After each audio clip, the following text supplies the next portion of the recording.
Rahimakumullah. Pak Haidar Nasir pada tanggal 6 Januari yang lalu mengingatkan kita, umat Islam saat ini dijebak dan dipaksa untuk berperilaku antagonis. Islam ini adalah rahmat. Kita dipaksa untuk terjebak dalam suasana emosional yang tidak berkebendungan. Ini kita juga harus hati-hati. Kalau bapak-bapak baca status saya ingin sampaikan di sini biar Bapak ingat beberapa kritikan sosial saya itu waktu itu. Merdu Quran berlanggam Jawa, menari Bali di atas sejadah masjid, perselingkuhan Maulidia dan Natalia. Karena waktu itu Maulid disandingkan dengan peristiwa Natal. Azan berkumandang di misa gereja, itu acara yang ada di timur. Selawat Nabi bersalib kayu, itu ada di Gunung Merapi. Salib, parade salib dibawa dengan Tola al-Badru alaina. Trompet bersarung Al-Quran. Ada salib di dada santri. Panorama aurat di lembaran hijab. Sandal beralas kesucian. Panggang kue berlipat Quran. Aku salah, kau kutangkap. Sebetulnya ini bahasa sindiran. Ini Pak hanya beberapa bulan waktu itu. Dan pada saat itu Pak Haidar Nasir menyatakan, ada upaya untuk menciptakan umat Islam Indonesia mengalami situasi yang antagonis. Selalu bersikap kasar, hal itu terlihat dan terus terjadinya pelecehan simbol agama Islam dengan berbagai modus yang ada. Saudara harus paham itu. Kita dijebak dengan suasana yang sedemikian itu. Padahal itu sama sekali tidak paham sejarah. Saya ingin katakan, Republik ini berdiri karena darah para syuhada. Pak Karno menyatakan, kalau aku mati selimuti aku dengan bendera Muhammadiyah. Tapi karena aku milik Republik, selimuti saja dengan sangsaka merah putih. Dan dia adalah tokoh dan kader Muhammadiyah yang ada di Sumatera waktu itu. Jenderal Sudirman mengatakan, robek-robeklah badanku, potong-potonglah jasadku, tetapi jiwaku dilindungi benteng merah putih. Akan tetapi hidup tetap menuntut bela siapapun lawan yang aku hadapi. Beliau adalah profil seorang guru di Muhammadiyah. M. Natsir, tanpa mosi integral beliau waktu itu, Indonesia tidak akan lahir menjadi negara kesatuan, karena Indonesia akan menjadi negara-negara serikat yang kecil-kecil.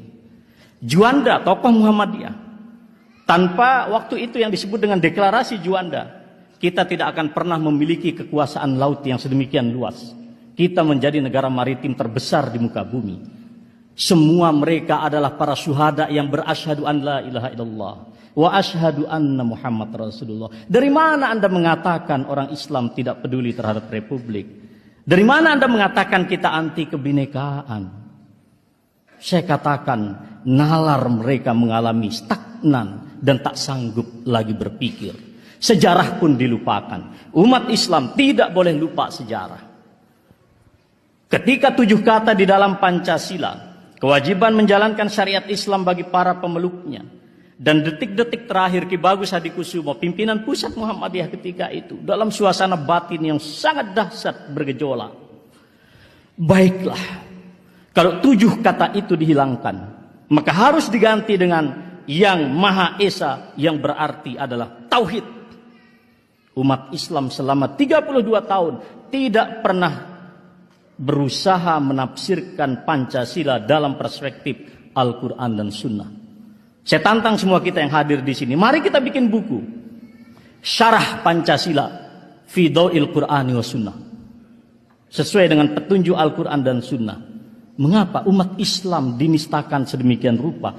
Inilah yang disebut sebetulnya dengan kata de-islamisasi. Pak Haidar Nasir, beliau mengatakan, sangat gegabah jika orang menyatakan bahwa Indonesia belum teruji kebinekaannya, jika minoritas belum menjadi seorang presiden. Lebih-lebih ketika ujaran itu diungkapkan dengan nada angkuh, seolah ukuran keindonesiaan ialah kedikdayaan diri dalam singgasana kuasa, sebuah kesombongan yang dapat menjadi duri tajam di tubuh Republik Indonesia. Rawahu Dr. Haidar Nasir. Tegas Pak, tegas Pak. Nahnu qaumun a'azzanallahu bil Islam wa in ibtaghayna ghairal Islam azallanallah. Kita ini umat yang dimuliakan, yang dijayakan oleh Allah dengan Islam. Jika Anda mencari jalan selain Islam, Allah hinakan kita. Masa baru dibilang gitu aja sama Metro Tipu sudah lembek gitu. Jangan saudara. Kita ini mendirikan republik. Para syuhada kita berdarah-darah. Jangan sampai seperti yang dikhawatirkan oleh Muhammad Natsir ketika itu. Kita menjadi mayoritas serasa minoritas. Berbahaya saudara. Jadi saya bukan memprovokasi, tapi saya ingin sampaikan. Bagi Warma Muhammadiyah saya ingin katakan, pada tahun 2010 resmi diputuskan di dalam Tanfis Muktamar waktu itu. Apa keputusannya? Apa yang disebut dengan Islamophobia. Resmi loh Pak, keputusan itu. Cuman sekarang orang Muhammadiyah baca apa tidak? Muhammadiyah beristihad ketika itu. Apa coba? Itu putusan. Muhammadiyah memandang bahwa Islamophobia merupakan ancaman global yang merusak hakikat peradaban dan keadaban manusia. Bertentangan dengan prinsip-prinsip hak asasi manusia. Serta berbahaya bagi terwujudnya perdamaian dunia. Muhammadiyah menyerukan agar Islamophobia dengan segala bentuk dan manifestasinya yang muncul di sebuah negara harus segera diakhiri. 2010 Muhammadiyah mengatakan itu. 2016 baru diawali Islamophobia dengan cara yang sangat vulgar. Tapi umat harus paham, Islamophobia kata Muhammad Natsir tidak beda dengan deideologisasi Islam pada masa Orde Baru dan deislamisasi pada masa reformasi. Umat Islam dimuat malu dengan Islam sendiri. Anda perhatikan sekarang, negara mana di barat yang mengatakan mereka kampiun daripada hak asasi manusia, tapi mereka berlaku paradoks semuanya itu. Tidak usahlah kau ajarkan Islam bagaimana bertoleransi. Cukuplah kawan-kawan yang mengantarkan para pengantin menjadi saksi atas kebinekaan Republik Indonesia. Bukan kebinekaan yang ada di dalam proposal-proposal yang diajukan ke negara-negara donor. Bukan pula akrobat retorika di dalam seminar-seminar bergengsi internasional. Kebinekaan yang autentik adalah ketika ada orang Katolik menikah, di sini ada jutaan massa yang berkumpul, Anda tulus ikhlas mengantarkannya bukan ke masjid tapi ke katedral, ke gereja. Itulah yang hakiki dan sejati. Bukan kemudian Anda berbusa-busa di forum seminar, Anda katakan kebinekaan ABC. Sudah, saudara-saudara mengatakan itu suruh belajar kebinekaan di masjid ini. Tapi di sini kan mesti banyak para pendengarnya banyak, Anda sampaikan itu. Jadi saudara sekalian, Muhammadiyah sudah mengatakan tidak perlu ada Islamophobia di negeri muslim terbesar ini. Karena watak umatnya juga toleran dan menjadi penyangga utama Indonesia. Ketika terdapat arus aspirasi umat Islam untuk memperoleh hak dan keadilan, sungguh bukanlah primordialisme. Aspirasi itu ekspresi yang wajar, lebih-lebih salurannya demokratis dan konstitusional. Jangan pandang Islam di negeri ini sebagai ancaman keindonesiaan dengan segenap pilarnya, kata Dr. Haidar Nasir. Jelas sekali Pak posisi kita. Saudara sekalian, kita juga menghadapi paradoks kemanusiaan modern. Saya ingin sampaikan, seorang ulama kita Muhammad Abbas Muhammad Al-Aqad mengatakan, dan ini realitas kita saat ini.